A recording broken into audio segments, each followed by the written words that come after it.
বন্ধুরা, good morning from Bikaner. আজ 22 তারিখ। আমি আজকে সকালবেলায় বিকানির থেকে চেক আউট করছি হোটেল থেকে। কালকে রাত্রেবেলা আপনাদের হোটেলের আউটডোরটা বিছনা মানে ঘরটা দেখিয়েছি, ওয়াশরুম দেখিয়েছি, কিন্তু বিকানিরের বাইরের গেট আপ দেখাতে পারিনি। আজকে এবার দেখাচ্ছি আপনাদের। তো যাই হোক, যেটা বলছিলাম, কালকে আমরা বিকানিরে এসে পৌঁছেছি সন্ধ্যে 7টা নাগাদ। আমরা ওখান থেকে বেরিয়েছিলাম 10টার সময় জয়সলমীর সাম ডেজার্ট থেকে। রাস্তায় প্রায় 400 কিলোমিটার। তো আমরা মাঝখানে দাঁড়িয়েছি। আচ্ছা, বিকানিরে ঢুকে আমরা প্রথমে কর্ণী মাতার মন্দির দেখেছি, সেটা আপনাদের দেখালাম একটু আগে। কর্ণী মাতার মন্দির, তারপরে ক্যামেল ব্রিডিং সেন্টার, সেটাও দেখেছি। দেখে আমরা রাত্রিবেলা 7টার সময় এসেছি বলে আর রাত্রিবেলা আমি আর ভিডিও করিনি, যে শুধু রুম ট্যুরটা দিলাম। তারপরে আমরা এখন এখান থেকে চেক আউট করে বেরিয়ে চলে যাব জয়পুর। রাস্তাটাও আবার সেরকম 350-450 কিলোমিটার রাস্তায় লাঞ্চ করব কোথাও। তো আজকে আমাদের কোনো অ্যাক্টিভিটি সেরকম নেই। জয়পুরে যাওয়ার পরে যদি আমরা পারি একবার হাওয়া মহলের দিকে যাব। কালকে সকালবেলায় আমাদের morning and evening Jhalana leopard safari আছে, তো সেটা পরবর্তী লেপার্ড সাফারিতে আপনাদের পুরোটাই দেখাবো। তো দেখুন এবারে হোটেলটা কেমন। এটা হচ্ছে সিলিং, আমাদের যেখানে আমাদের ঘর ছিল, এই আমাদের ঘরের দরজা, এই হচ্ছে সিলিং আমাদের। পুরো রাজকীয় ব্যাপার, হেরিটেজ হোটেল। আর বাইরেটা হচ্ছে অনেকটা এরকম, আমাদের যে ক্যাফেটেরিয়া যেখানে রাত্রেবেলা বসার জায়গা, এটা অনেকটা এরকম। আর সামনেই বড় রাস্তা। এই হচ্ছে আমাদের বসার জায়গা। এখানে সন্ধ্যেবেলা যদি কেউ আড্ডা মারতে বসতে চায় বন্ধু বান্ধবের সঙ্গে, উইথ টি স্ন্যাক্স, এখানে বসতে পারে। আর এই হোটেলের আউটসাইড ভিউ এবার ভেতর থেকে নিয়ে যাচ্ছি। আসলে এই যে হোটেলটা আপনাদেরকে দেখাচ্ছি, এই হোটেলটাই আমাদের থাকার কথা ছিল না। আমরা যে হোটেলটা বুক করে এসেছিলাম কলকাতা থেকে, তো যার মাধ্যমে বুক করেছিলাম এবং অ্যাডভান্স বুকিং পয়সাও দিয়েছিলাম, হঠাৎ করে হোটেলের সামনে আমরা যখন বিকেলে পৌঁছালাম বিকানিরে, ওরা বললো আমাদের কাছে কোনো অ্যাডভান্স বুকিং এর কাগজই আসেনি এবং কোনো আপনাদের নামে কোনো হোটেল বুকিং নেই। সামহাও যাকে দিয়ে বুক করেছিলাম সে এদেরকে পাঠাতে ভুলে গেছে বা কিছু একটা মিস্টেক হয়েছে, সুতরাং হোটেল ঘর অকুপায়েড, আমরা আপনাদের হোটেল দিতে পারছি না, কিন্তু অন্য হোটেল দেখাবো আপনাদের। যেহেতু আপনারা আমাদের নামে এসছেন, আমরা অন্য হোটেল, কিন্তু আমাদের 2-3টে হোটেল দেখালো। তাদের পরিবেশ, তাদের ঘর, তাদের লোকজন দেখে আমাদের খুব একটা ভালো লাগলো না, যেহেতু আমাদের সঙ্গে ফ্যামিলি ছিল। হ্যাঁ, তো আমরা তারপরেই ওদেরকে আমি বললাম ঠিক আছে আপনারা ছেড়ে দিন, আমরা দেখে নিচ্ছি। তো আমি ড্রাইভারের সঙ্গে কথা বললাম, আমাদের যে রাজস্থানের ড্রাইভার ছিল তার সঙ্গে কথা বললাম, বলো দাদা চলুন একটা জায়গায় নিয়ে যাচ্ছি, সেই হোটেলটা খুব ভালো। সেখানে এই হোটেলটা অ্যাকচুয়ালি ফরেনাররা এসে থাকে। এত সুন্দর হোটেলটা, এবং রিজনেবল প্রাইস, যে প্রাইসে আমরা অন্য আগের হোটেলটা বুক করেছিলাম সেম প্রাইস, শুধু খাবার আলাদা। এখানে ব্রেকফাস্টটা কমপ্লিমেন্টারি নেই, টোটালটাই আমাদের পয়সা দিয়ে খেতে হবে। যাই হোক, সেটা হলেও কিন্তু ঘর বাড়ি বিছনা পত্র বাথরুম একদম পুরো রাজকীয় পরিবেশ ছিল। তো যাই হোক, সকালবেলা আমরা তাড়াতাড়ি করে স্নান ফান করে এই পৌঁছে গেলাম আমাদের বিকানিরের বিখ্যাত সেই ফোর্ট, জুনাগড় ফোর্ট। তো এবার আমরা ঢুকবো জুনাগড় ফোর্টে। তো জুনাগড় ফোর্টের গেটের সামনে দাঁড়িয়ে আছি এখন। গেটটা থেকে দেখছি প্রায় 2011 সালে আমি বিকানিরে এসেছিলাম, সেই সময় জুনাগড় ফোর্টে ঢুকেছিলাম। প্রচন্ড ঠান্ডা ছিল ভেতরে, শীতকালে ভেতরে ঢুকলে পুরো মানে ভীষণ ভাবে ঠান্ডা লাগে। এত মোটা মোটা দেওয়াল, কোনো সূর্যের তাপ ভেতরে ঢোকে না। তো এবারেও সেই শীতকাল।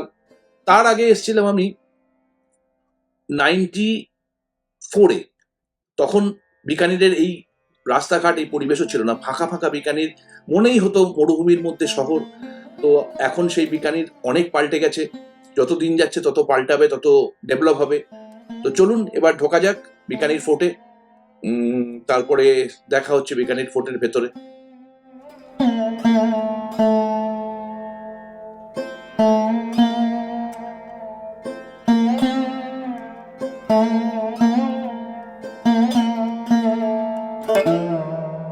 আমি এখন সকালে হোটেল বললাম না, হোটেল চেক আউট করবো, চেক আউট করে সোজা চলে এসেছি আমাদের বিকানেরের বিখ্যাত একটা ফোর্ট জুনাগড় ফোর্টে, তো ওটা 10টায় খুলবে।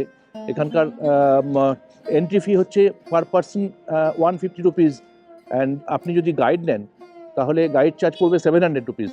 আর যদি আপনি একটু ওয়েট করেন গেটের সামনে, এদের গভর্নমেন্টের তরফ থেকে একটা ফ্রি গাইড প্রোভাইড করে, তার জন্য ওয়েট করতে হয় মিনিমাম 40 জনের জন্যে বা 30 জনের জন্যে একটা গ্রুপ তৈরি হয়। সেই গ্রুপে হয়ে যাওয়ার পরে এরা গাইড মোটামুটি এখান থেকে ফ্রি আপনাকে দেয়। তার পিছন পিছন আপনাকে ঘুরতে হবে এবং তার জন্য ওয়েট করতে হবে। আপনার যদি সময় কম থাকে তাহলে আপনি গাইড নিতে পারেন, আর যদি তাও না হয়, সব জায়গায় লেখা আছে, আপনি দেখে নিশ্চিন্তে ঘুরতে পারেন। চলুন আপনাদের গেটে ঢোকার মুখে যে মন্দিরটা আছে সেই মন্দিরটা দেখাই। আচ্ছা, আপনি কি কখনো মহারাজার মতো জীবনযাপনের স্বপ্ন দেখেছেন?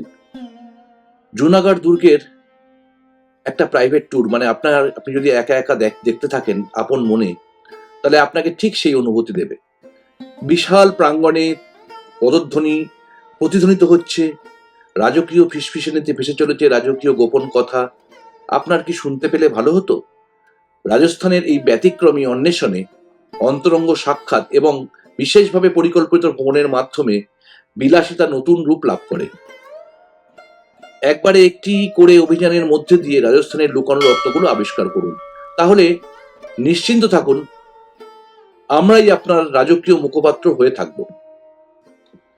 বিকানিরের জুনাগড় দুর্গ থর মরুভূমির মনোমুগ্ধকর আলিঙ্গন থেকে জেগে উঠেছে, যা লাল বেলে পাথরের খোদাই করা এক উচ্চাকাঙ্ক্ষার এক সাক্ষ্য।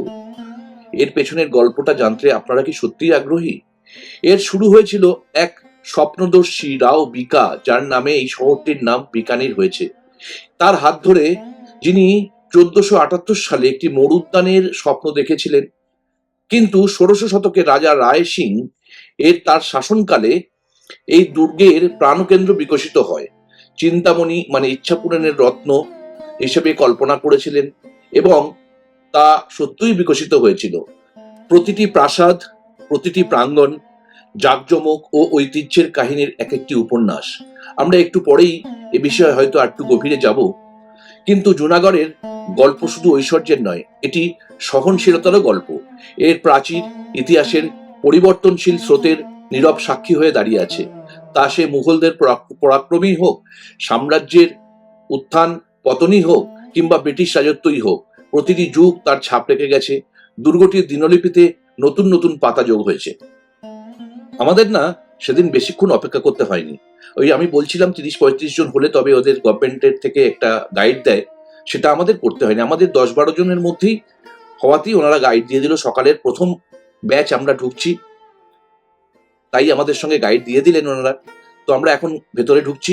ভেতরটা অপরূপ সুন্দর, আপনারা একটু ধৈর্য ধরে দেখুন। আর এই বিকানিরের জুনাগড় ফোর্টের যে রহস্য, যে সমস্ত ঐতিহ্য, সেটা এনজয় করুন প্লিজ।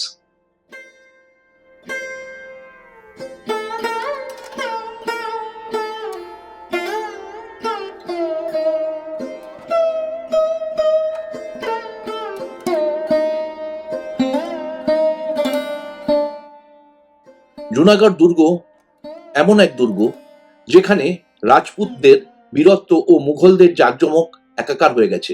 এর প্রতিটি দেওয়াল ও ছাদ 500 বছর ধরে সংরক্ষিত রাজকীয় কিংবদন্তির সুরে আপনার কানকে মুগ্ধ করবে।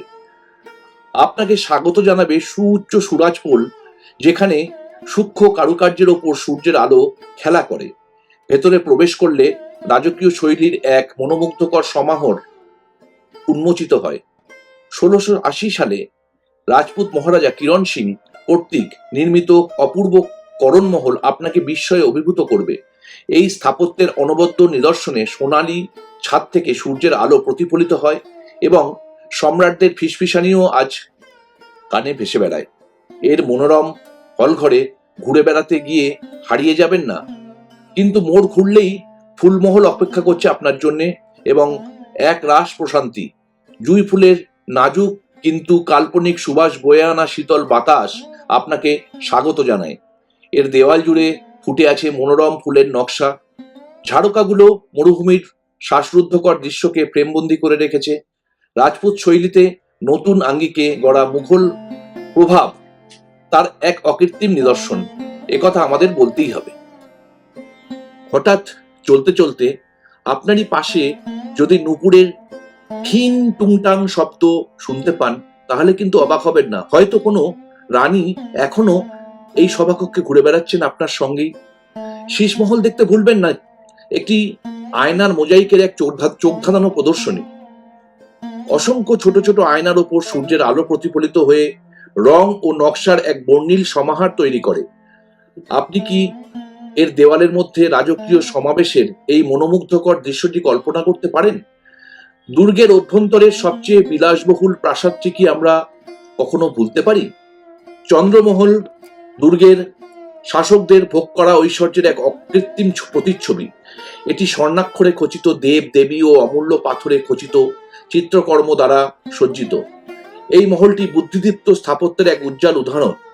রাজকীয় শয়নকক্ষে আয়নাগুলো এমনভাবে কৌশলগতভাবে স্থাপন করা হয়েছে যাতে মহারাজা তার বিছানা থেকে সরাসরি ঘরের প্রবেশকারী যে কোনো অনুপ্রবেশকারীকেই দেখতে পাবেন। এক কথায় অসাধারণ।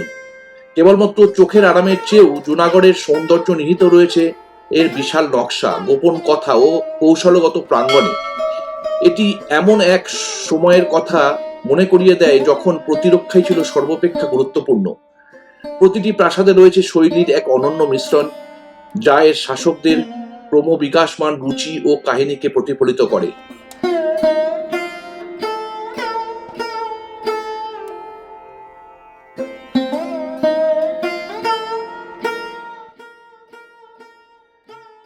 সূর্যালোকিত সুরাজপুরের ওপারে এমন এক রাজ্যে স্বাগতম জানাবে যেখানে ইতিহাস হাতছানি দেয় এবং মহিমা উন্মোচিত হয়। বিকানেরের জুনাগড় দুর্গে প্রতিটি প্রাসাদই এক একটি গুপ্তধনের সিন্ধুক, যা খোলার অপেক্ষায় রয়েছে। আপনি কি প্রস্তুত? প্রথম, করণমহল। এই মুঘল শিল্পকর্মের সোনালী আভায় অবগাহন করুন। এর বিভিন্ন হলঘরের মধ্যে দিয়ে হাঁটার সময় অলংকৃত খোদাই কর্ম এবং রঙিন কাচের জানলার মনোমুগ্ধকর দৃশ্য আপনার মন কেড়ে নেবে। এমনকি গহনার ঝনঝন শব্দ ও রেশমি পোশাকের মৃদু গুঞ্জনও আপনার কানে আসতে পারে। এরপরে আছে ফুলমহল। এই পুষ্পময় স্বর্গে খুঁজে নিন প্রশান্তি। দেওয়াল জুড়ে রয়েছে সূক্ষ্ম কারুকার্য, ঝাড়খাগুলো ঘিরে রয়েছে মরুভূমির মনোমুগ্ধকর দৃশ্য। শান্তিতে শ্বাস নিন, কল্পনা করুন আপনি এক মহারাজা এই রৌদ্রোজ্জ্বল প্রাঙ্গণে রোদ পোহাচ্ছেন, ঠিক যেন আপনার মন এটাই চায়, তাই না? এরপরে আসছে চন্দ্রমহল। রাজকীয় অনুভূতি পেতে চান? তাহলে চন্দ্রমহল আপনার জন্যই। স্বর্ণাক্ষরে মোড়া দেব দেবী ও রত্নখচিত চিত্রকর্ম রাজকীয় জাঁকজমকের অনবদ্য কাহিনী বর্ণনা করে। সরাসরি অতীতে ফিরে যান, এক মহারাজার জীবন অনুভব করুন। এরপরে আপনি গিয়ে পৌঁছাবেন অনুপ মহলে। এই বহুতল বিশিষ্ট বিস্ময়টি আপনার এক সূক্ষ্ম কাঠের কারুকার্য এবং অলংকৃত বারান্দা দিয়ে মুগ্ধ করবে।